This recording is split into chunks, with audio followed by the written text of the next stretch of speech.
Good evening everyone. चलिए एक बार जल्दी से कंफर्म कर दीजिएगा मेरी आवाज क्लियर है और साथ ही साथ स्क्रीन आपको क्लियरली दिख रहा है या नहीं। आवाज और स्क्रीन दोनों क्लियर है बेटा? कोई एक कंफर्म कर दो सो दैट इस बढ़िया से सेशन को शुरू किया जा सके। आज की क्लास में हम फिजिक्स का एक बेहद इंपॉर्टेंट टॉपिक शुरू करेंगे। कोई भी एक जल्दी से बता दो मेरी आवाज क्लियर है या यस और नो। जल्दी, आवाज क्लियर है मेरी? एक बार कंफर्म कर दो कोई भी एक। चलिए किसी का तो मैसेज आया है, एक बार रीड कर लूं और उसके बाद यस ओके फाइन। चलिए थैंक यू सो मच। आज का सेशन किस टॉपिक पर होने वाला है, किस सब्जेक्ट पर होने वाला है, सबसे पहले तो उस चीज की जानकारी ले लो भाई, और उसके बाद तो पढ़ना शुरू करना ही है। सेशन के साथ पूरा बने रहिएगा बिकॉज आज के सेशन का टॉपिक होने वाला है फिजिक्स। अक्सर एग्रीकल्चर स्टूडेंट्स को डर लग जाता है फिजिक्स का नाम सुन करके, बिकॉज फिजिक्स मतलब क्या, कॉन्सेप्ट्स और न्यूमेरिकल्स। रटने से तो सारी चीजें हो नहीं पाती हैं, फिजिक्स बहुत टफ जाता है। लेकिन मेरी बात मानिएगा, अगर स्ट्रैटेजी सही हो, अप्रोच सही हो और कंसेप्ट्स क्लियर हो तो फिजिक्स सबसे इजी सब्जेक्ट होता है। और आज का जो टॉपिक होने वाला है हमारे एग्रीकल्चर टीचर सीजी व्यापम के सिलेबस में दिया गया टॉपिक है, and that is heat and temperature. सबसे पहले तो टॉपिक जान लो कि तो कौन सा टॉपिक पढ़ने जा रहे हैं भाई। ये फिजिक्स का टॉपिक है हीट एंड टेम्परेचर। चलिए शुरू करें। एक बार raise your hands, thumbs up दे दो भाई, और उसके बाद शुरू करते हैं सेशन को जल्दी से।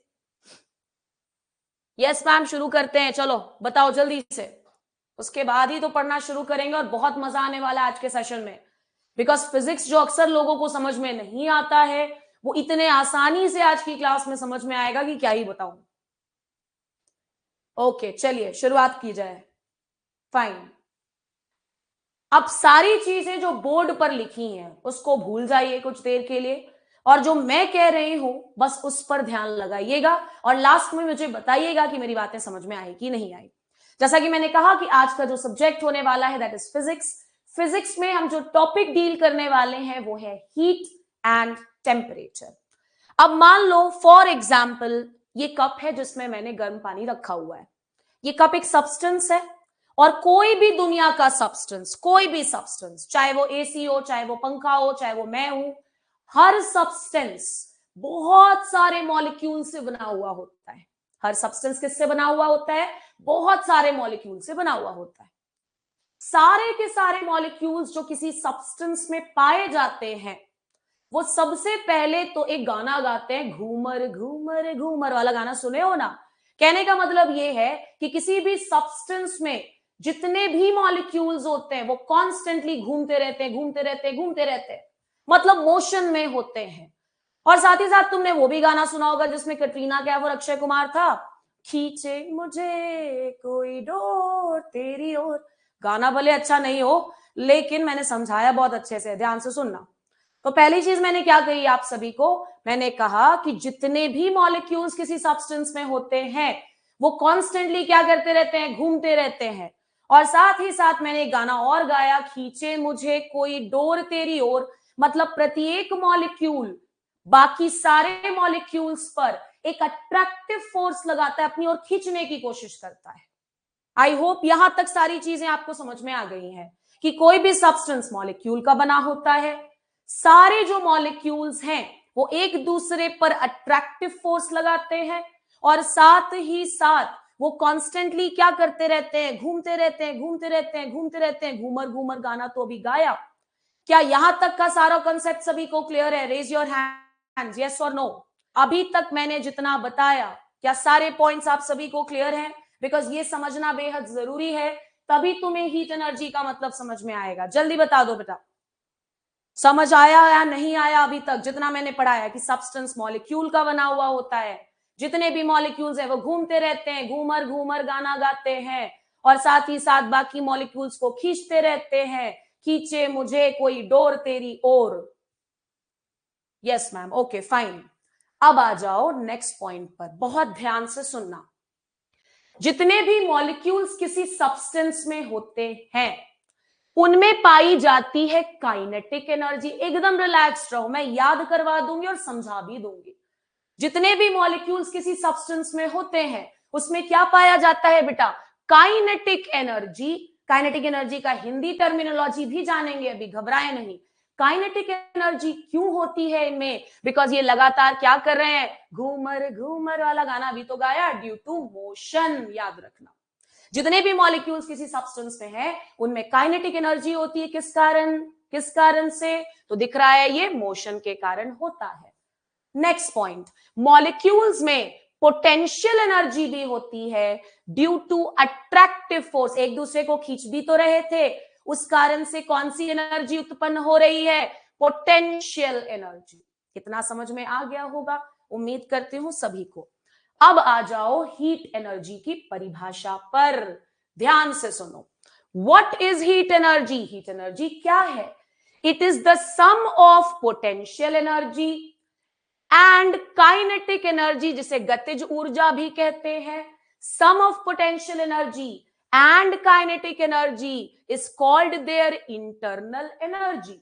हीट एनर्जी की परिभाषा को समझने के लिए पहले इंटरनल एनर्जी समझ लो। इंटरनल एनर्जी क्या है? तो काइनेटिक एनर्जी और पोटेंशियल एनर्जी को जोड़ दिया जाए तो इंटरनल एनर्जी मिल जाती है।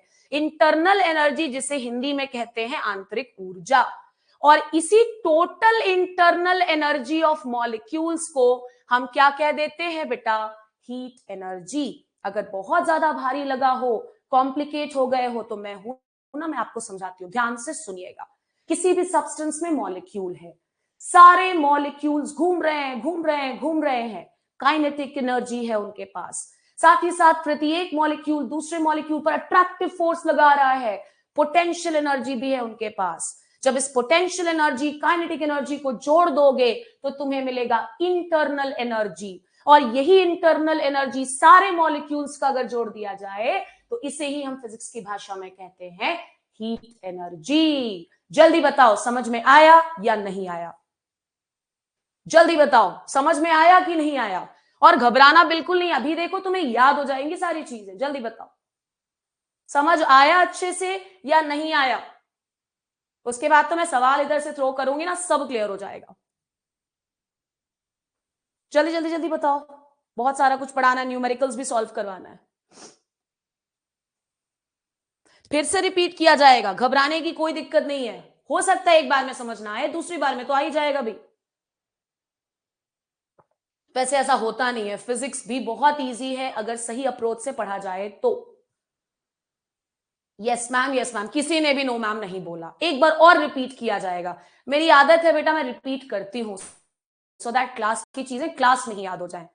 यस ओके, चलो एक बार ध्यान से आंख बंद करके रिवाइज करते हैं और पूरे सेशन के साथ बने रहना, बिकॉज न्यूमेरिकल सीख के जाना। अरे थ्योरी तो कोई भी बना लेगा, हमें तो न्यूमेरिकल पर ध्यान देना है।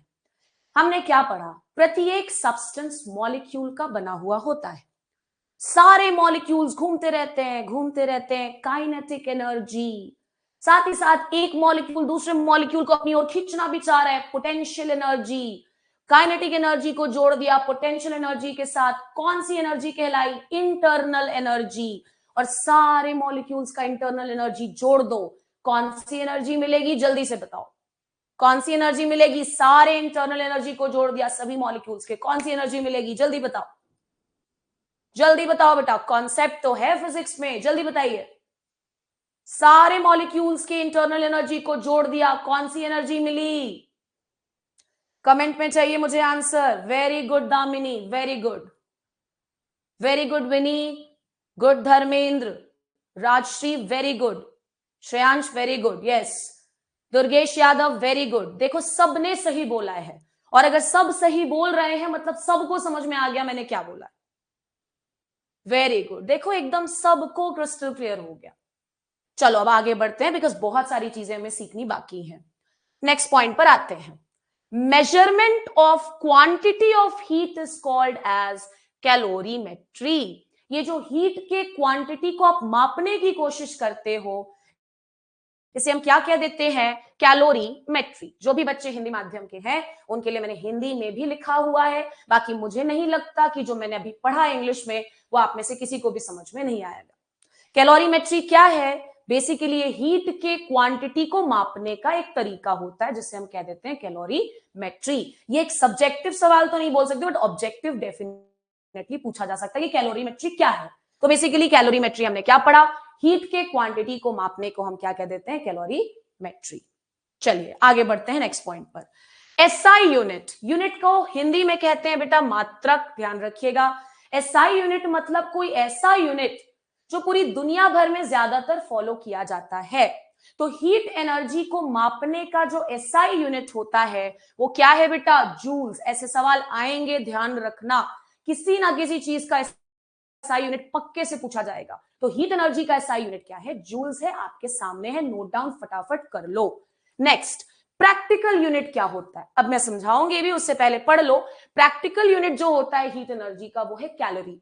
प्रैक्टिकल यूनिट का मतलब जो डे टू डे लाइफ में यूज नहीं करता है। अरे आज तो मैंने इतनी कैलोरी एनर्जी ले ली है, इतना सब कुछ खा लिया है, अब कल मुझे ये कैलोरी जलाना पड़ेगा। चिप्स के पैकेट के पीछे देखोगे, कैलोरी में लिखा होता है कि इतना कैलोरी तुमको मिलेगा अगर तुमने ये चिप्स का पैकेट खाया तो भैया डे टू डे लाइफ में जो यूनिट यूज किया जाता है उसे प्रैक्टिकल यूनिट कहते हैं।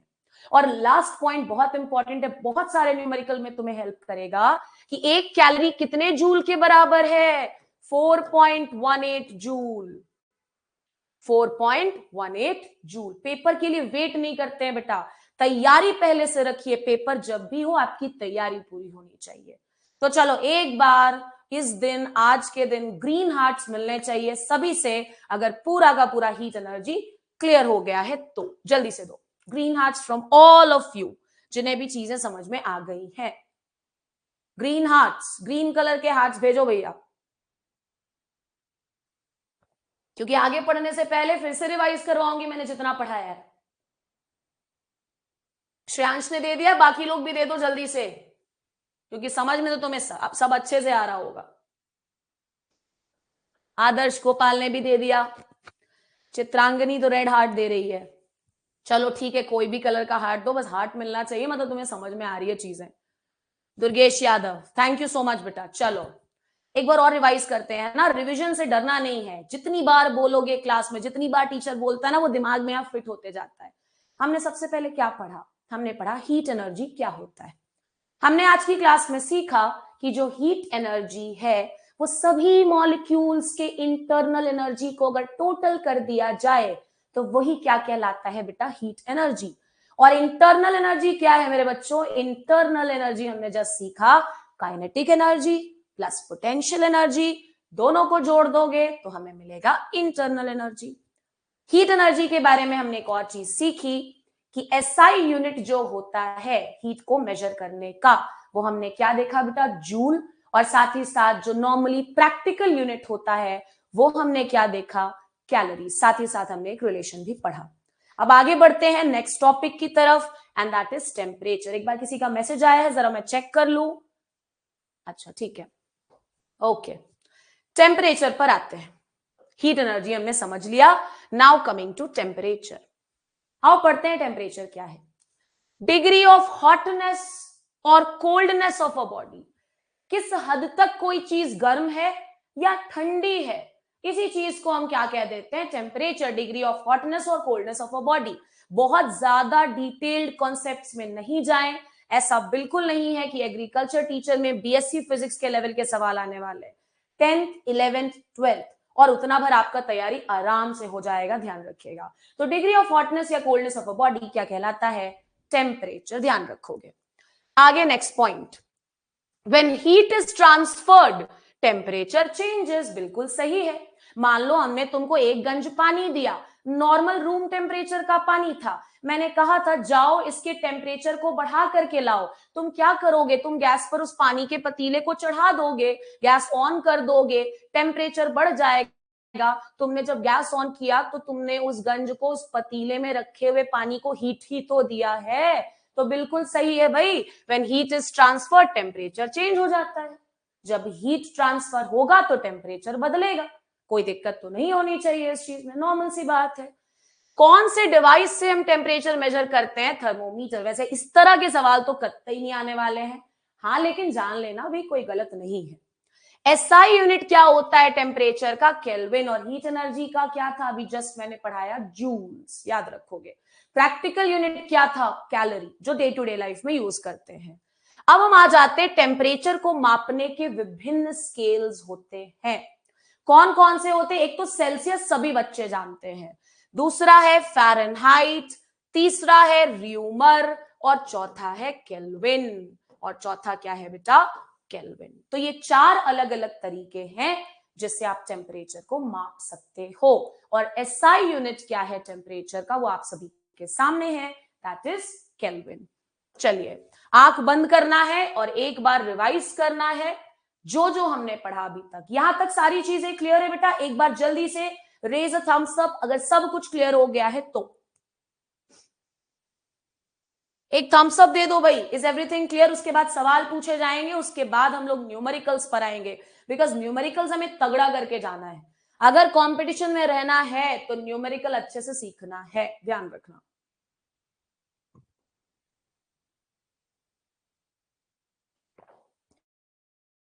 हाँ, सभी को क्लियर है ना? अभी रिवाइज किया जाएगा, ऐसे नहीं छोड़ा जाएगा भाई। रिवाइज तो करवा के ही रहेंगे और याद करवा के रहेंगे। एक बार रिकॉर्डेड देख लोगे ना कान में ईयरफोन लगा करके, सारी चीजें पॉइंट टू पॉइंट याद हो जाएंगी और समझ में भी आ जाएंगी। चलो भाई, internal energy is the sum of, हमने पूछा इंटरनल एनर्जी किन किन चीजों का जोड़ होता है। आंसर करो इन द कमेंट सेक्शन फटाफट। इंटरनल एनर्जी किन किन चीजों का जोड़ होता है? कमेंट में मुझे सभी से आंसर्स चाहिए, सभी से। इंटरनल एनर्जी किन किन चीजों का जोड़ होता है? शॉर्ट में लिख देना अगर आपको पूरा लिखने का मन नहीं कर रहा है तो। जल्दी बताओ, जल्दी बताओ। Yes, very good Shreyansh. Shreyansh was the first to answer. Damini Netam बिल्कुल सही। रितु बिल्कुल करेक्ट। विनी मिश्रा बिल्कुल सही। Netam, yes you are correct बेटा। Satya Prakash Sahu, very good very good. इसी को कहते हैं बहुत डेडिकेटेड स्टूडेंट्स, जो बहुत ध्यान से सुन रहे हैं सारी चीजों को। और डेफिनेटली आप देखना, कभी ना कभी कोई ना कोई एग्जाम तो हाथ जरूर लग जाएगा। अरे एक एग्जाम बिगड़ गया तो क्या है, बिगड़ने के लिए तो बनता ही एग्जाम, सबका अच्छा नहीं हो सकता, मैंने हमेशा बोला है। वेरी गुड बेटा, very good. I am so proud of you all कि फिजिक्स जैसा सब्जेक्ट भी आपको समझ में आ रहा है। इंटरनल एनर्जी, काइनेटिक एनर्जी और पोटेंशियल एनर्जी का सम होता है, बिल्कुल सही। अच्छा, अगर इतना समझ में आ गया है तो एक और क्वेश्चन का आंसर करो कि भाई एसआई यूनिट क्या था? हीट एनर्जी का एसआई यूनिट क्या था? जल्दी बताओ। हीट एनर्जी का एसआई यूनिट क्या था? फिर बढ़िया न्यूमेरिकल बनाएंगे, तैयार रखना अपने कॉपीज और पेन्स को। हीट एनर्जी का एसआई यूनिट क्या था? अभी जस्ट मैंने पढ़ाया बेटा, बस ये लास्ट क्वेश्चन, उसके बाद आगे बढ़ेंगे। Very good. सत्य प्रकाश पहले हैं आंसर करने वाले। काफी लोग आंसर कर रहे, इतना ऊपर चला जा रहा है मैसेज की मैं पढ़ भी नहीं पा रही हूं। यस, विनी मिश्रा आप गलत बोल रहे हो बेटा, थोड़ा सा सोच करके बोला करो, मैंने एसआई यूनिट पूछा है। बाकी सबने तो सही आंसर दिया एक्सेप्ट फॉर विनी। वीर बिल्कुल सही।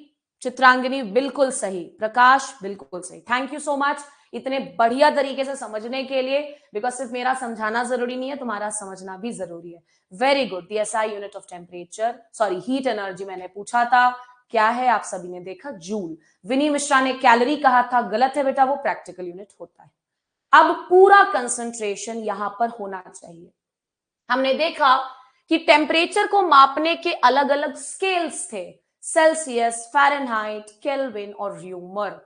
इसके एकाध न्यूमेरिकल आपको पेपर में देखने को मिल सकते हैं, बिकॉज आपके सिलेबस का टॉपिक है बेटा। सबसे पहले हम सीखेंगे सेल्सियस में अगर टेम्परेचर दिया जाए तो केल्विन में कैसे बदलें। ये मैंने आर्यो के भी समय पर एग्रीकल्चरल मेट्रोलॉजी वाले सेक्शन में डील किया था, बट यहां पर थोड़ा सा और डिटेल में जाएंगे बिकॉज हम एग्रीकल्चर टीचर की तैयारी कर रहे हैं। सेल्सियस को अगर केल्विन में चेंज करना है तो फॉर्मूला है K is equal to 273 plus temperature in degree Celsius. एक एग्जाम्पल देती हूं आप सभी को। फॉर एग्जाम्पल हमारे पास टेम्परेचर था 100 डिग्री सेल्सियस और पूछा गया था इसे केल्विन में बदलो, तो हम क्या करेंगे बेटा, 273 में 100 डिग्री सेल्सियस को जोड़ देंगे, ये केल्विन में परिवर्तित हो गया। लो, इतना इजी है, 373 केल्विन। बस ये फॉर्मूला आपको ध्यान में रखना है, इतना आसान है, इतना आसान है। देखो और बनेगा न्यूमेरिकल। मेरी बात माना, भी मैंने और भी न्यूमेरिकल्स लिए हैं। एक बहुत कॉमन सवाल है जो पूछा जाता है इस टेम्परेचर से, मैं उस पर भी आऊंगी। एक सवाल तुम बना के मुझे दिखाओगे जल्दी से, सभी लोग कन्वर्ट, जल्दी से बताना आंसर इसका। Convert 23 degree Celsius into kelvin. चलो आंसर बताओ जल्दी से, सभी लोग कैलकुलेट करो, आंसर दो। 23 डिग्री सेल्सियस को केल्विन में परिवर्तित करें, जल्दी करें। 23 डिग्री सेल्सियस को केल्विन में परिवर्तित कीजिए। सत्य प्रकाश, यस। अरे यार, तुम लोग के आंसर इतने अलग अलग क्यों आ रहे हैं भाई? ये क्या है? एक सिंपल सी चीज तुम लोगों से बन नहीं रही है बेटा। यस, बाकी सबने सही आंसर दिया, एक को छोड़ करके मेरे हिसाब से। वेरी गुड, वेरी गुड, एकदम इजी है यार, इसमें क्या इतना डिफिकल्ट है? Yes, answer should be 296 kelvin. और इतना आसान सवाल भी नहीं आएगा, लेकिन क्योंकि हम एक चैप्टर पढ़ रहे हैं सिस्टमैटिक तरीके से, तो ये भी बताना जरूरी है। 296 होगा आंसर। चलिए आगे बढ़ते हैं। बेटा इतना इजी सा सवाल पे इतना टाइम वेस्ट करने का कोई मतलब भी नहीं है।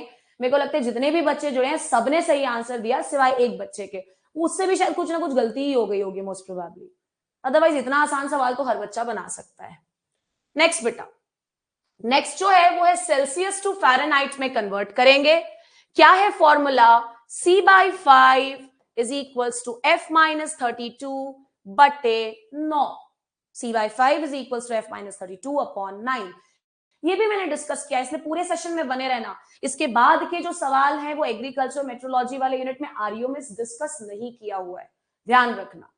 चलिए एक सवाल लेते हैं। फॉर एग्जाम्पल हमें एग्जाम में पूछ दिया कि 30 डिग्री सेल्सियस को तुम फ़ारेनहाइट में चेंज करो, क्या करोगे भाई लोग? सी है ना, सी में रख दो 30, 30 बटे 5 इज इक्वल टू F-32 बटे 9। ये चला जाएगा ना, 5 6 30, 6 इज इक्वल टू F-32 बटे 9। जरा सॉल्व करो और मुझे F की वैल्यू बताओ आप सभी लोग, जल्दी से। इतना भर तो किया जा सकता है, फटाफट मुझे आंसर चाहिए। 30 डिग्री सेल्सियस का फ़ारेनहाइट में मुझे आंसर चाहिए, जल्दी दीजिए आंसर सभी लोग, सभी बच्चों से आंसर चाहिए भाई, सभी बच्चों से आंसर चाहिए। कितना आंसर आ रहा है जरा चेक करके बताओ। किसी ने तो बताया, श्रेयांश, वेरी गुड बेटा Shreyansh, yes. Shreyansh was the first to answer and he is absolutely right. Let us wait for other people also. Yes, very good Himanshu, एकदम आसान होगा इन बच्चों के लिए जिन्होंने आरईओ में भी इन सारी चीजों को पढ़ा है। दामिनी बिल्कुल सही, डालेश्वर बिल्कुल करेक्ट, एकदम इजी है यार, ये एकदम इजी है, बड़ा ही आसान है ये, एकदम सही, एकदम सही। यस, कैसे निकालेंगे देख लो, अगर आपको सॉल्व नहीं करते बनता है एक बार मैं बता देती हूँ, बाकी तो सबने सही आंसर दिया है। 9 6 54, ये 32 इधर आएगा तो ऐड हो जाएगा, F निकल जाएगा, कितना हो जाएगा? 86 डिग्री फ़ारेनहाइट।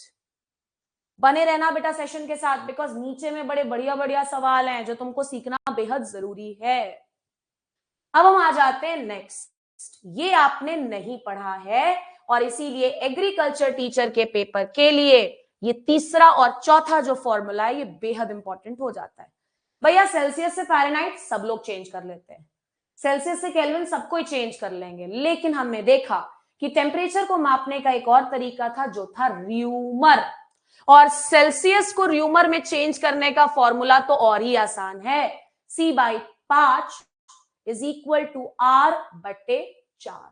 फॉर एग्जाम्पल सवाल पूछ दे, convert 20 degree Celsius into Reaumur, यानी 20 बटे 5 इज इक्वल टू R बटे 4, 5 4 20। कितना आया भाई लोग आंसर? 16 र्यूमर आ गया। एक बार चेक कर लो, जल्दी से चेक करो सही आया कि नहीं आया। 16 आ रहा है, एक सवाल भी दिया जाएगा अभी। यस, वेरी गुड, देखो कितना बात बढ़िया है भैया, इतना आसान सा फॉर्मूला है, लगाना है आंसर निकालना है, और ऐसे सवालों को तो जाने ही नहीं देना है, हाथ से बना के ही आना है पेपर में। Yes, very good Ujjwal, yes you are right बेटा, एकदम सही, 16। अच्छा एक सवाल तुम लोग मुझे जल्दी से बता करके बताओगे, हाँ, 30 डिग्री सेल्सियस को र्यूमर में चेंज करो, चलो जल्दी से चेंज करो। 30 डिग्री सेल्सियस को र्यूमर में चेंज करके जल्दी से चैट में मुझे आंसर दो। तभी तो बढ़िया आंसर्स, बढ़िया सवाल वेट कर रहे हैं अभी नीचे, उसको भी बताना है मुझे। यस, देखो एकदम तुरंत से आंसर आया है, तुरंत से आंसर आया है। वेरी गुड, हम लोग निकाल लेंगे पेपर, बी कॉन्फिडेंट। जब भी हो पेपर, यही तो गलत एटीट्यूड है, पेपर कब होगा, पेपर कब होगा। भैया पढ़ लो ना, इतना समय जो तुम ये सोचते हो पेपर कब होगा, उससे बेहतर पढ़ लो। Very good, yes 24 degrees Reaumur, yes you are right. तो भैया हो गया हमारा तीसरा भी कन्वर्जन। अब हम आ जाते हैं बढ़िया एक लास्ट कन्वर्जन पर, and that is Reaumur to kelvin. आओ देखें जरा फॉर्मूला क्या है। R/4 is equal to K minus 273 divided by 5. R/4 is equals to K minus 273 divided by 5. सोचो जरा, अगर तुम एक महीना पहले पढ़ने बैठोगे एग्रीकल्चर टीचर जैसे वास्ट सिलेबस को, तो तुम्हारी क्या हालत होगी। कितना कुछ है पढ़ने के लिए, बहुत डिफिकल्ट जाएगा, ध्यान रखना। तो बस ये फॉर्मूला को आप याद रखें। बाकी मैं ये 99% गारंटी के साथ कहती हूं कि इससे सवाल नहीं आने वाला है। हाँ, कभी कभार फॉर्मूला वगैरह पूछ भी देता है, तो याद रख लेना बस। अब जल्दी से उस सवाल पर आती हूं जो कि बहुत फेवरेट सवाल है इस चैप्टर से, और मैं बनाऊंगी, बस तुम हौले हौले देखते जाना और समझते जाना। सवाल क्या है देखते हैं एक बार।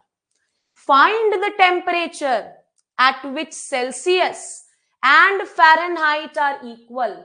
उस टेम्परेचर के मान को ज्ञात करें जिसमें सेल्सियस और फ़ारेनहाइट की वैल्यू बराबर हो जाती है। वो तापमान ज्ञात करें जिस पर सेल्सियस और फ़ारेनहाइट बराबर होते हैं। आओ सीखे कैसे बनाएंगे ऐसे सवालों को। बोल क्या रहा है कि सेल्सियस और फ़ारेनहाइट किस टेम्परेचर पर बराबर होंगे। ये सवाल बहुत रिपीटेड है, ये वैल्यू ही याद कर लेना, मैं तो कहती हूँ। बाकी सोल्यूशन मैं हूं ना, मैं बताती हूँ। फॉर्मूला है C/5 is equal to F minus 32/9।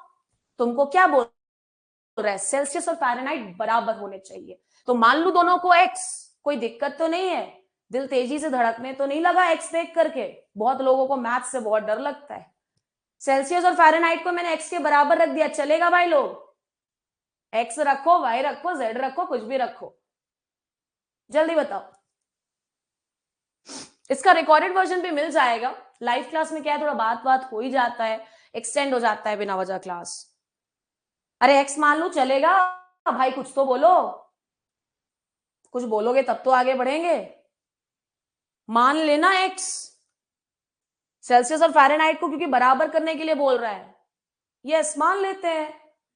और अब C की जगह पर मैं X रख रही हूं, X/5। F की जगह पर भी X रखा बिकॉज दोनों को बराबर करने के लिए कहा गया था। ये 9 हो गया, ठीक है भाई।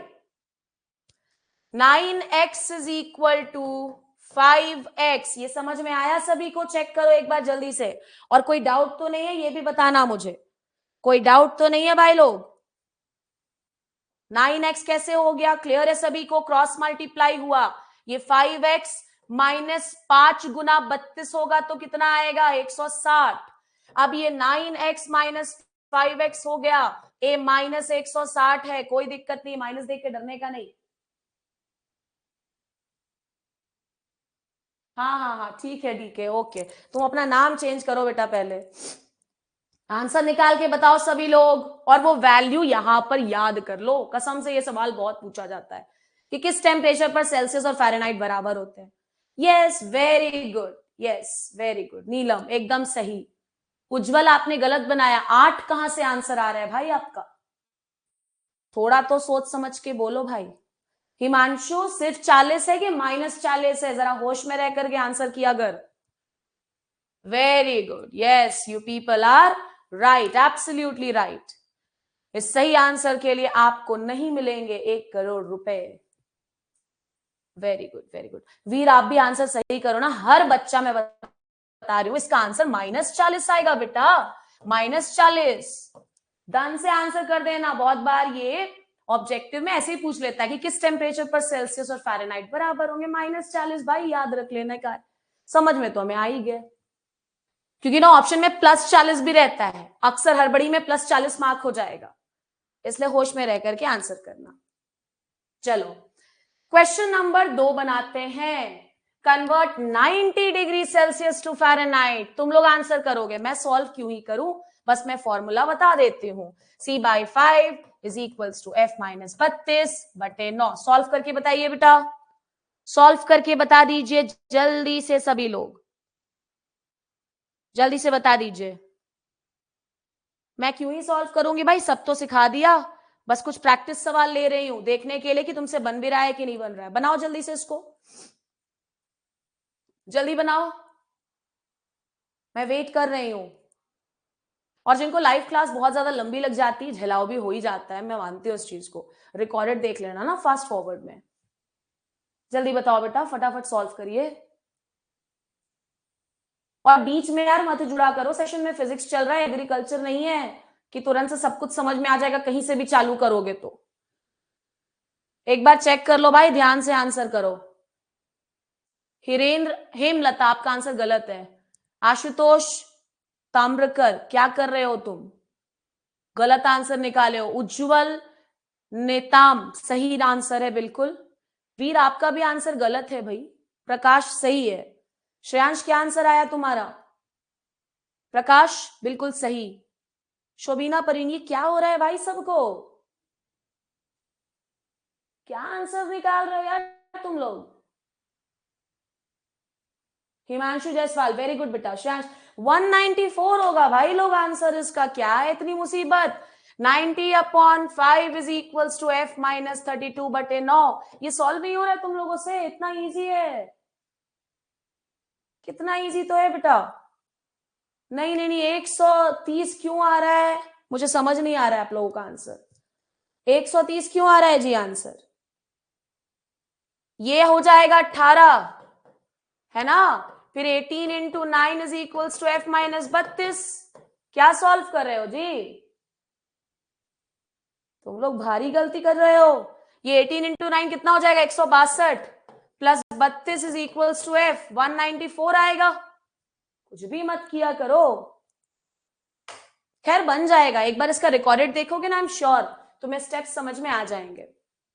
चलो इसको बना के दिखा दो यार, चौथा सवाल बना के दिखा दो जल्दी से, ये तो बन ही जाएगा, आई एम श्योर मेरे स्टूडेंट्स बहुत ही बढ़िया है, बना लोगे। चलो एक आध सवाल में तो यार सबसे गलती हो जाती है, बनाओ। तीसरा सवाल बनाओगे। ये तो मैंने कई बार क्लास में भी सॉल्व करवाया, जबकि मैं पढ़ा रही होती थी मेट्रोलॉजी, बट हर बार ये सवाल सॉल्व करवाती हूँ। ये श्रेयांश तो याद ही कर लिया, इसको याद ही हो गया, रट लिया है इस चीज को, बिल्कुल सही। 5730 को चेंज करना है केल्विन में, कितना जोड़ोगे, 273, तो आंसर क्या आ जाएगा, 6003 केल्विन, बिकॉज सेल्सियस को केल्विन में चेंज करने के लिए बोला गया था। हिमांशु जायसवाल को भी याद है, वेरी गुड बेटा, वेरी गुड। पढ़ाई कभी वेस्ट नहीं जाएगा, ध्यान रखना, एक पेपर बिगड़ सकता है आदमी का। नेक्स्ट लास्ट सवाल है ये, convert 20 degree Celsius to Reaumur. ध्यान रखना ये डेमो क्लासेस हैं, इसमें और भी चीजें हैं जो अभी पढ़नी है। Convert 20 degree Celsius into rumour बोला है बेटा, चलो जल्दी से चेंज करके बताओ तो मुझे आंसर, ये तो बहुत इजी है। 20 डिग्री को र्यूमर में चेंज कीजिए फटाफट सभी लोग। देखो वो तो आंसर भी निकाल दिया, वेरी गुड। अभी मैंने दिया था क्या ये सवाल, हाँ बनाया तो था मैंने। C/5 is equals to R/4, ये सेम सवाल तो मैंने अभी शायद सॉल्व भी किया था। 20/5 इज इक्वल्स टू R/4। 5 4 20, 4 4 16, ये हो गया आंसर। आई होप सभी का आंसर आ गया, बिकॉज ये रिपीट हो गया शायद, मुझे ध्यान नहीं रहा था कि मैंने डिस्कस कर दिया था।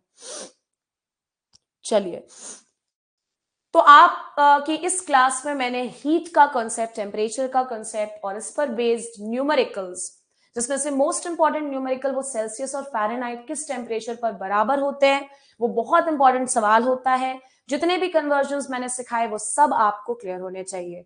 And that was all for today, but आप सभी से आपके ऑनेस्ट रिव्यूज चाहूंगी कल की केमिस्ट्री क्लास के डेमो को लेकर के, और साथ ही साथ आज के फिजिक्स क्लास के भी डेमो को लेकर के। Good night, everyone. Keep studying and thank you so much.